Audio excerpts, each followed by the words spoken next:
And I think the way it's shaping up is that Ohio State is the only team in the country, considering the talent on the roster, not that they're going to pull it together to that degree and raise their level of play that high, but they may be the only team that's capable of doing it to play with those two.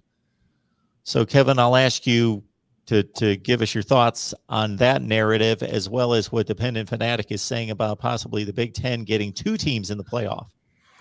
Well, we have to see how some things shape up out there. I mean, do certain conferences fall off? I mean, right now, if the Alabama-Georgia narrative holds true and Georgia runs through the East and Bama runs through the West and they play each other in Atlanta and it's, Bama beats Georgia in a close one or Georgia beats Alabama in a close one, you're going to have two there. I think the playoff committee is going to be very hesitant to have the full field coming from two conferences. Now, if it's just a gigantic chasm between the top four and everybody else, then okay. But what happens if Cincinnati wins out? There are so many other things that can happen at this point. Oklahoma hasn't lost yet. I like Texas to beat them, but we'll see. I mean, the last time I put faith in Texas, it was like the last time I put faith in WVU, and I lost in a big way. So I'm very hesitant to sit there and put my money where my mouth is on that. But if the Pac-12 falls apart, if Oregon loses again, because it certainly would help Ohio State's case with Oregon having kind of a game in hand over Ohio State. But if the Pac-12 falls off, Notre Dame is kind of falling off. The ACC, I know they're undefeateds there, but Clemson is out of the equation. I don't see Wake Forest being able to hang on. Yeah, you can make an argument for it, but I just think that if the tie is going to go to not having four teams out of two conferences, I just can't see that. It's just going to accelerate the death of the 4-team playoff and push us to 8, 12, 16, 412, whatever it might end up being at that point. And I think people are fat and happy and comfortable with where they are, and they don't want to necessarily be having to change things up. So, I don't see that happening. Yeah, I think about Cincinnati. Let's look at them. They should have beaten Georgia last year in the bowl game. If Luke Fickell doesn't screw up the timing at the end of the game, I think they threw an ill-conceived, incomplete pass that cost them 40 seconds of clock time, where they should have run the timeout on Georgia. Then maybe they beat Georgia in that bowl game. And now here we are 9 months later, and Cincinnati looks like they could play with just about anybody in the country. And have they made the same type of improvement Georgia has in the 9 months since then? Well, until you put them on a field, you wouldn't know.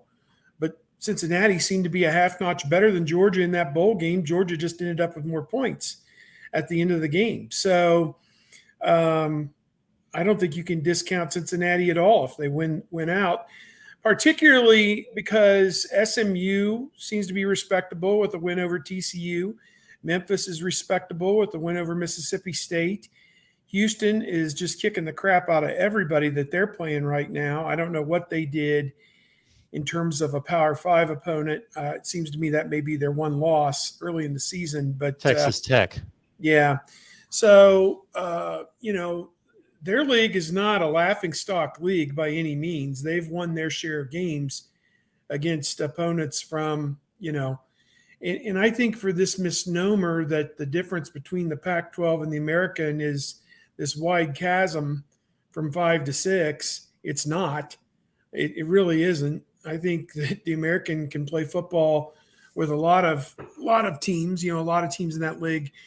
If you put Cincinnati in the Big Ten, where would they be? I think they'd be right there along, maybe not quite with Iowa and Penn State, but they'd be right there. They're ranked right there. Aren't they 3, 4, 5 this week? So, and then Oklahoma 6, OSU 7. This is my humorous note of the week. I vote in the Super 16 poll, the Football Writers, which I think it exists. One, to get some relevancy out there that there is the Football Writers Association, that they put their poll out at noon on Sundays as a talking point before the coaches poll and the AP poll come out in like an hour or two later. And it just kind of raises the awareness that there is a Football Writers Association of America, which is kind of cool. I think we have some neat things that we do as a group, but I'm selected as a voter. So I'm sitting there, and Kevin knows this process because we've gone through it many times in the hotel room at 1 a.m. as the Pac-12 games are winding down. Oh, you can't put Kansas State over Iowa State. They beat them head-to-head 3 weeks ago. You know, you're sitting there at 1 a.m. and you're debating, beer in hand. yeah, what should it be? And we're having these spirited conversations. So I got up probably 8, and I sat there.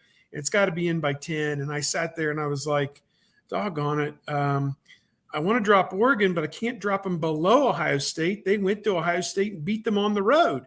So I turned mine in with Oregon at 7, Ohio State 8, and turn it in. Don't think much about it. Then I see that poll comes out, the AP poll comes out, and the coaches poll comes out, and all 3 polls have Ohio State ranked ahead of Oregon. And here I am, the Ohio State homer, the guy who's supposed to, put Ohio State over everybody.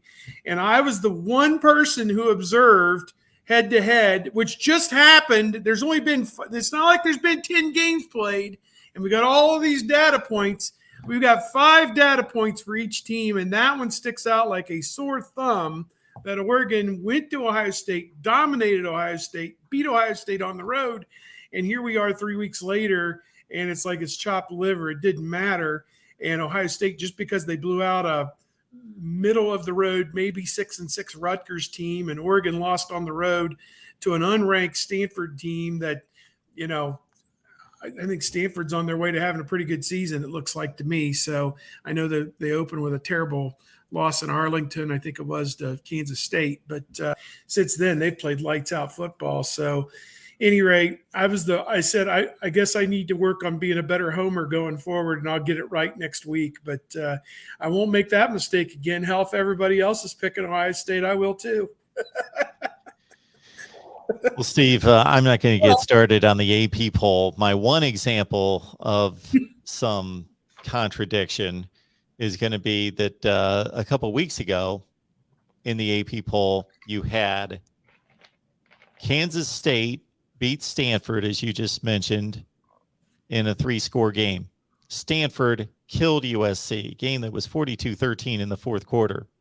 They had USC ranked ahead of Kansas State, and Kansas State was 3-0, and USC was 2-1. How do you do that? I don't know. I mean, I don't know. I don't know. I try to keep a record. I look at my ballot each week, and I bring it over to the next week, and I write who they're playing out to the side. And then as I get down to the bottom, and the teams in the bottom of the 25 have a loss, I will notate back up at the top who, okay, let's say North Carolina is 25, and I had Virginia Tech at 15. I'll go up and write next to Virginia Tech, North Carolina, that I know that they've got a quality top 25, current top 25 win. I'm not thinking so much about, okay, somebody beat Wisconsin. I may subconsciously throw that in there, but now that they're completely out of the 25, I wouldn't give Notre Dame necessarily all that much credit for that. But of the current top 25, if the last 10 or 15 teams have a loss or two, I go back up on my sheet each given week and say, okay, remember when this team beat your number 20 team, this team beat your number 17 team, this team beat your number 8 team, to let you know, there's something beyond just what they did that week.